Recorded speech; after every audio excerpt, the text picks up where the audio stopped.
चलत बेरिया हो, चलत बेरिया हो, चलत बेरिया हो, चलत बेरिया का ओढ़ावे चदरिया हो, चलत बेरिया।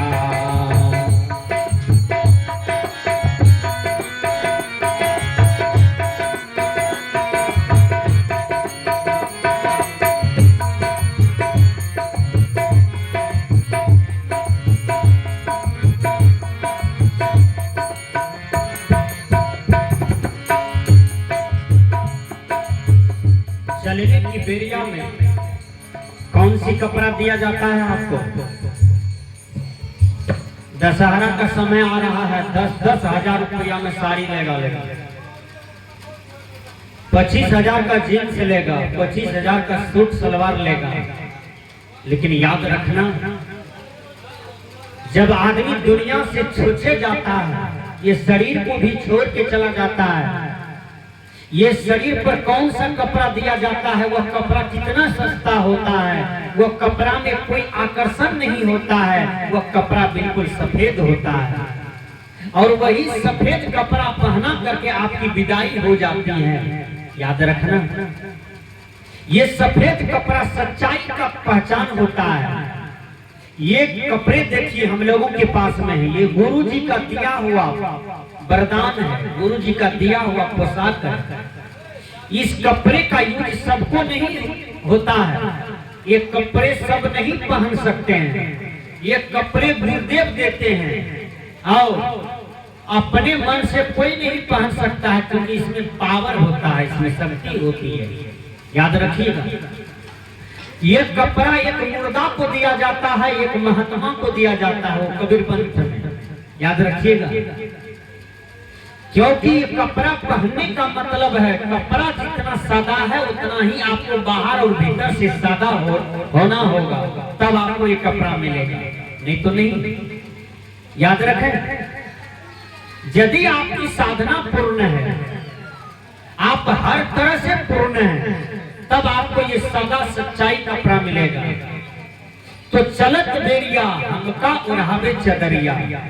एक महिला अचानक दुनिया से चले गई, बहुत बड़े घर की बेटी थी और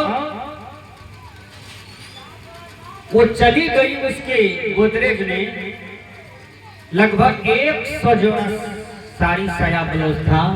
हेलो, साया साड़ी ब्लाउज सुनते नहीं होते, बताओ नहीं। साया साड़ी ब्लाउज 100 जोड़ा था, तो 100 जोड़ा साया साड़ी ब्लाउज और उसका जितना मैचिंग था, जिस ही कलर का था,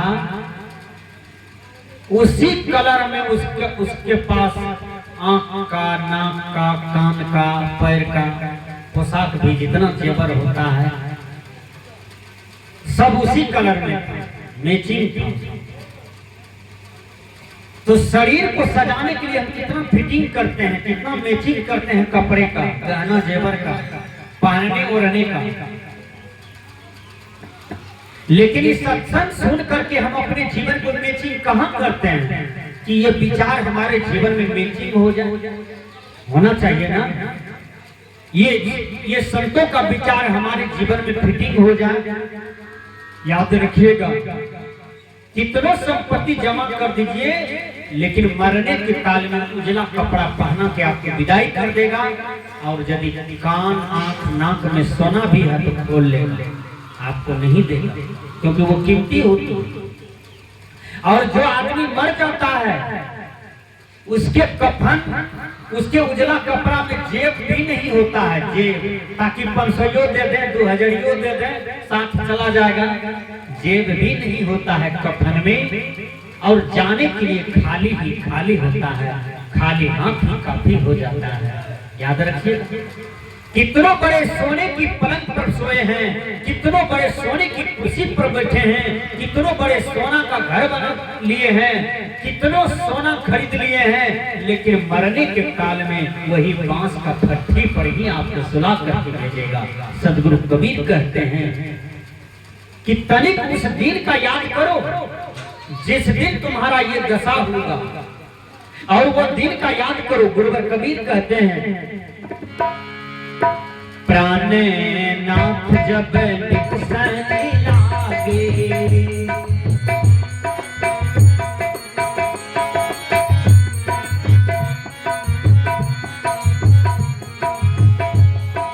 प्राणे नाथ जब निकसन लागे, उल्टी गई दो, उल्टी गई दो नैन पुतरिया चलत देहिया, कमोरा बिच चतरिया हो चलत देहिया।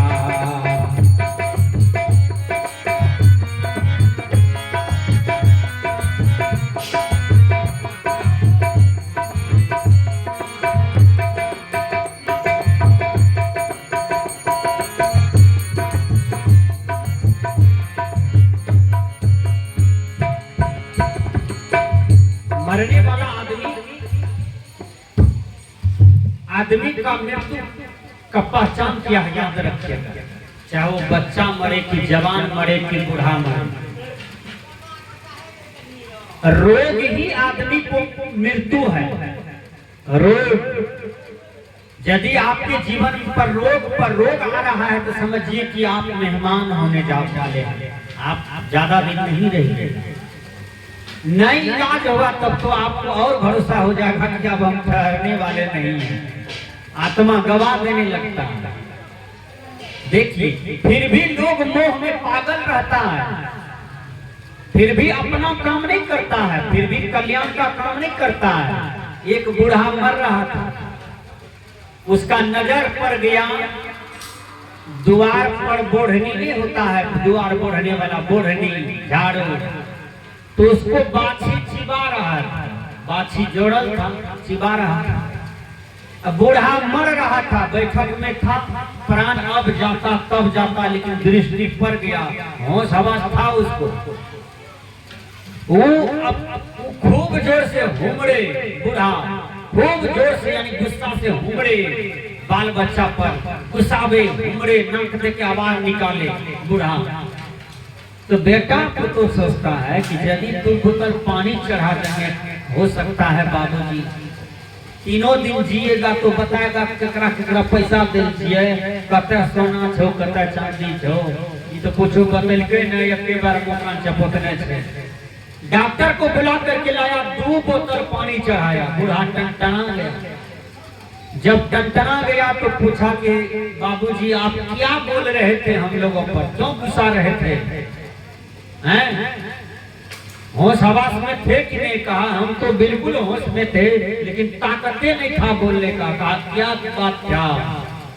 कहा बात यही था कि बोढ़नी को चिबा रहा था बाछी, तुम लोग को दिखाई नहीं पड़ रहा था, वही बात हम कह रहे थे। तब बेटा पुत्र कहता है बेकारों 1700 का खर्चा किए बने मर रहा था, ये तो बोढ़नी की बात बोलता है। देखिए, आदमी मरने वाला है लेकिन मोह में पागल है, ये नहीं समझता है कि मैं मेहमान हूँ। यहाँ सब मेहमान हैं, सत्यनारायण बाबू के यहाँ कितने मेहमान आए हैं, लेकिन याद रखना कल शाम होते होते एक भी मेहमान नहीं रहेंगे, जो जहाँ से आया है वो वहीं चले जाएंगे। उसी प्रकार ये रजनी गांव में आप आए हैं, 100 बरस रहना है, 10 बरस रहना है, 25 बरस, 50 बरस, 60 बरस, 70 बरस रहना है, फिर आपको डेरा डंडा तोड़ करके यहाँ से जाना है, सदा सदा के लिए चले जाना है। इसलिए संत महात्मा कहते हैं यहाँ सब मेहमान है, यहाँ किसी का अपना घर नहीं है, अपना कोई दौलत नहीं है, सब चीज मिट्टी से निकला है और सब चीज मिट्टी में मिल जाता है। गुरुवर कबीर समझाते हैं, भीतर से जब बाहर लायो,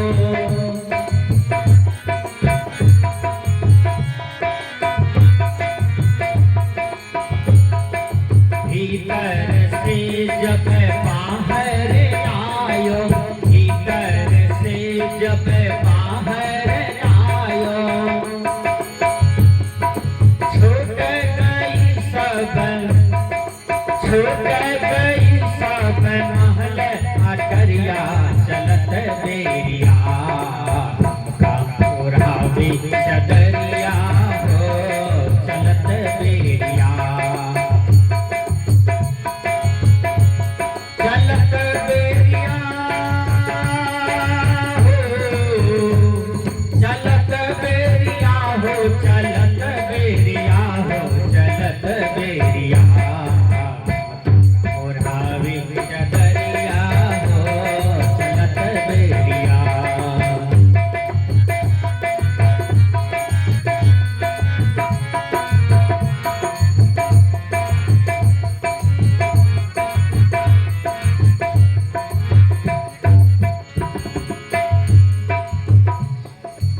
यानी आपका शरीर छूट गया घर में, तो घर वाले क्या करते हैं? निकालो बरंडा पर रख दो, अगरबत्ती जला दो, आग लगा गोठा में आग लगा के रखो, धुआं करो।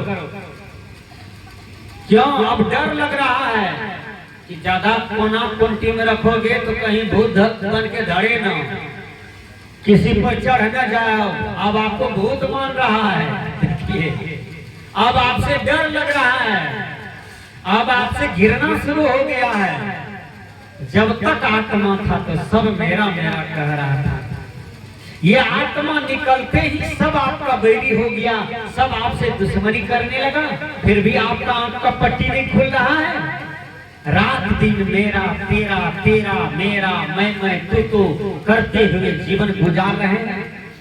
यही जीवन है मनुष्य का। संत कहते हैं कि जब बाहर कर दिया आपके शरीर को तब क्या होता है? आत्मा देख रहा है कि अब तो हमसे घृणा कर रहा है, बाहर कर दिया शरीर को। अब बरामदे पर से आंगन कर दिया, लोगों को ज्यादा भीड़ हो रही है, आंगन में रख दिया, अब चचरी पड़ दे रहा है, 4 आदमी उठा लिया, कीर्तनिया भजनिया सहित आमदारी जा रहा है, वहां जला दिया आपके शरीर को। आपका शरीर एक मुट्ठी का राख हो गया। कान जल गया, नाक जल गया, आंख जल गया, माथा जल गया, ठोर जल गया। जिस ठोर पर लिपस्टिक लगाते थे, जो आंख में कजल पहनते थे, जो नाक में सोना का नकबंदी पहनते थे, जो हाथ में सोना का पोला था, जिस पैर में चांदी का गहना था, जिस कपार में मनटिक्का शोभा दे रहा था, आज सब जल करके एक मुट्ठी का राख है। ये शरीर पहचान में नहीं आ रहा है कि फलमा आदमी का शरीर है, फलमा का माय का शरीर है। याद रखना, ये शरीर एक मुट्ठी का ही राख है।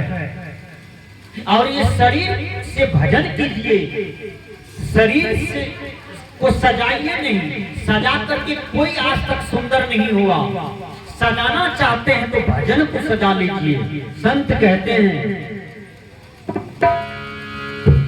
4 जना मिली खाके उठाई ने,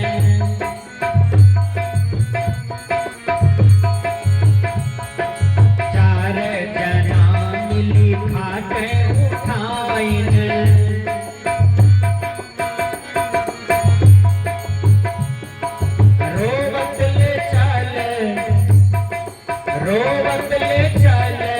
डगर डगरिया चलत बेरिया उड़ावे चदरिया हो चलत बेरिया, चलत बेरिया हो चलत बेरिया हो चलत बेरिया हो चलत बेरिया उड़ावे चदरिया हो चलत बेरिया।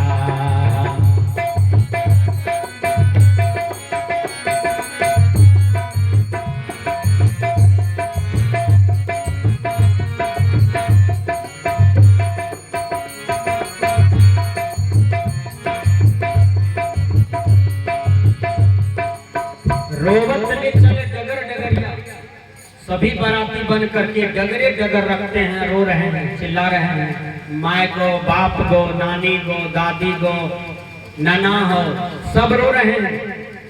लेकिन साथ में कोई जाते हैं नहीं, अकेले आप जा रहे हैं। आपका कर्म जा रहा है, आपका कीर्ति जा रहा है। आपके साथ में क्या गया? आपका शरीर छूट गया, धन दौलत छूट गया, घर परिवार छूट गया, तो साथ में क्या जा रहा है? आपका कमाया हुआ पुण्य। अभी आपने देखो मात्र 2 आदमी का दान आया है। दामाद जब गोर लगता है कहता है माँ जी जाए छिए तो 500 ये निकाल के दा दे छिए, हला चाय पान खाइए। देखिए ना कि हमारे दामाद छिए, लेकिन याद रखना वो बैंक में जमा नहीं होगा। दामाद आता है तो आप मुर्गा खरीद करके खिलाते हैं, मछली खिलाते हैं, अंडा खिलाते हैं। दामादो पाप किया या आप भी पाप कर ली, याद रखना। आपने जो संत महात्मा के चरण में 10 रुपया दान किया है वो आपका बैंक में जमा हो गया, आपका ईश्वर घर में जमा हो गया। यही आपके साथ में जाता है। सुंदर सुंदर शरीर से, सुंदर सुंदर हाथ से आपने जो भी बढ़िया कर्तव्य किया, यही पुण्य आपके साथ में जाता है। इसलिए हर आदमी को दान करना चाहिए। एक नपका पुतहु आ गई परिवार, 1 नंबर सत्संगी घर की बचिया थी। अपनी बेटी को सत्संगी बनाइए हर आदमी। बेटी को मछली भूजने वाली, डोका कांकुर खाने वाली, बकरी भैंस खाने वाली बेटी मत बनाइए, बेटा मत बनाइए। अरे वैष्णव बेटी बनाइए, ताकि दूसरों के घर जाएगी तो सत्संग करेगी और वहां भी सबको वैष्णव बना देगी। अपनी बेटी को सीता बनाइए, राधा बनाइए, रुक्मिणी बनाइए, सती अनसुईया बनाइए, सावित्री बनाइए। अपनी बेटी को चरित्रवती बनाइए, अपनी बेटी को बढ़िया बढ़िया शिक्षा दीजिए, बढ़िया बढ़िया बात बोलिए। तो नवकी पुतहु कहती है माँ जी अहाँ बहुत बूढ़ छे, आप बहुत बूढ़ी हो, सत्संग में जाइए ना। कहा है सत्संग में नहीं जाए छिए, हमरा सत्संग नहीं सुने छिए, सत्संग नहीं बुझे छिए, हमार खानदान में बाबाजी आर नहीं धारे छे।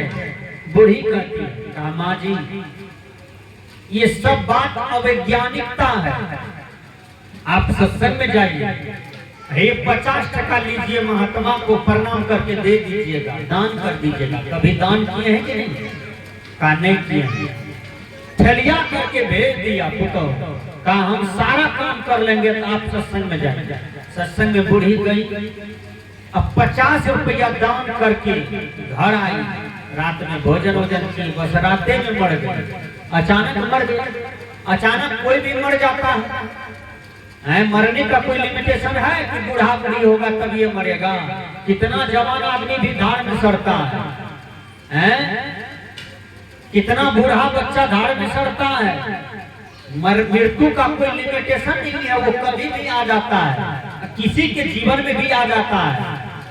चलते चलते, उठते बैठते, खाते पीते मृत्यु आ जाती है, देखते सुनते मृत्यु आ जाती है। इसलिए खुट्टा की गारंटी है, घर की गारंटी है, रोड की गारंटी है, मकान की गारंटी है, लेकिन आप कब मरिएगा इसका कोई गारंटी नहीं है। संत कहते हैं कि समझो 50 रुपया देकर के बूढ़ी मर गई, भगवान घर गया तो भगवान उसका खाता वही चेक किया तो वही 50 टका दान के चलते बूढ़ी को स्वर्ग में दिया। याद रखना, दान कभी व्यर्थ नहीं जाता है। हर आदमी को अपना अपना हाथ से दान करना चाहिए। संत ने कहा 4 जना मिली खाटे उठाई,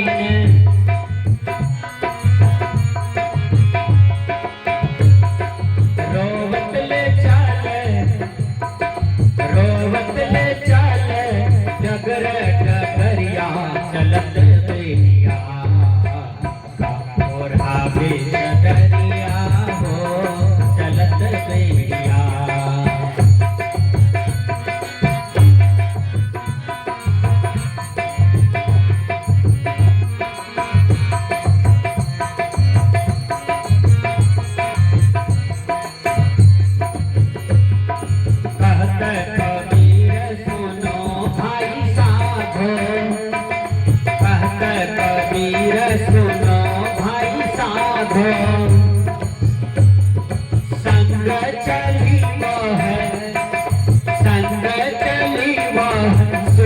लकड़िया चलत बेरिया ओढ़ावे चदरिया हो चलत बेरिया चलत बेरिया हो चलत बेरिया हो चलत बेरिया हो चलत बेरिया ओढ़ावे चदरिया हो चलत बेरिया हो चलत बेरिया हो चलत बेरिया। बोलिए सद्गुरुदेव की जय।